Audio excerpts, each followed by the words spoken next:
Welcome to Chief of Party to Chief of Party, success in your first 90 days. As you navigate the USAID landscape for the first time or seek to sharpen your skills, we're here to provide the guidance you need to address the unique challenges of this role.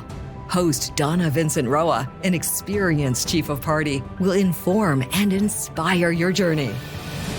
Thanks for joining episode 59 of Dr. D. Today we're going to talk about managing in crisis. When you're faced with a crisis, whether it's a natural disaster, political upheaval, even an economic downturn, the strategies and principles you employ can make the difference between your project's success or its failure. Let's talk a bit about your project's objectives. In times of stability, these are your roadmap. In times of crisis, now, they become your compass. They should guide every single decision and action, but with enough flexibility to allow for unexpected detours. Reevaluating your project's short-term goals to align with the new reality of crisis without losing sight of the long-term vision is crucial. This might involve reprioritizing activities, reallocating budgets, or even taking the time to adjust your timelines in response to the shifting landscape.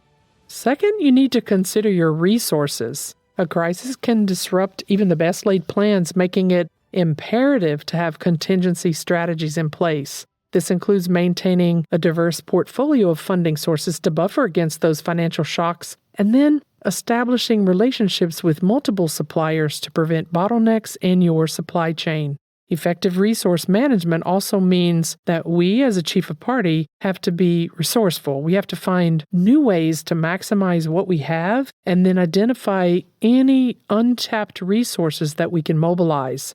Communication in a setting of crisis is also important. We need to relay information, but we also need to deliver meaningful dialogue with all of the individuals in your ecosystem. Your team also needs to understand the changes and the rationale behind each of your decisions. Your beneficiaries, well, they need to feel heard. They need to feel assured that their needs are still a priority. You have a donor in the case of USAID, and they require regular updates to maintain their trust and support. This is where clear and transparent and consistent communication can really unite all parties around a common purpose, even as you feel the ground shifting beneath you. In a crisis situation, I find that your team's well-being is paramount. A crisis can take a toll on mental health, also morale, and as a leader, you must be attuned to the challenges and the impact that they have on your people. This is where we need to provide support, whether it's through counseling services or flexible work arrangements, or simply being available to listen. This can help your team prevent burnout and actually keep them resilient. Remember, a team supported is an effective team, and their well-being directly impacts the success of your project. I find another important principle to remember, especially in a crisis, is that innovation needs to take center stage. When traditional methods are no longer viable, creativity and flexibility actually become your assets. This might involve deploying new technologies to overcome logistical challenges, or finding novel ways to engage with your community and your stakeholders. It could also involve even making changes or adapting your program activities to meet the emerging needs as they happen.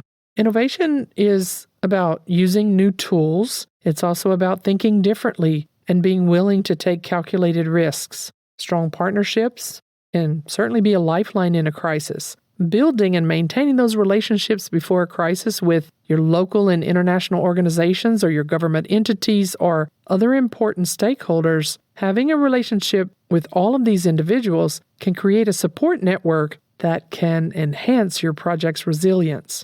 I find that collaborative approaches can lead to shared resources, to joint advocacy efforts in a crisis situation, and even, greater coordinated responses that can amplify impact in a crisis setting.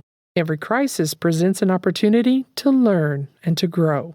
And sometimes it's hard to process that feeling and that need to learn and grow in a crisis. But if I reflect on recent experience, and analyze what's worked, what didn't, and then document the lessons learned, this is critical. It's a critical action we can take for strengthening our project's future preparedness.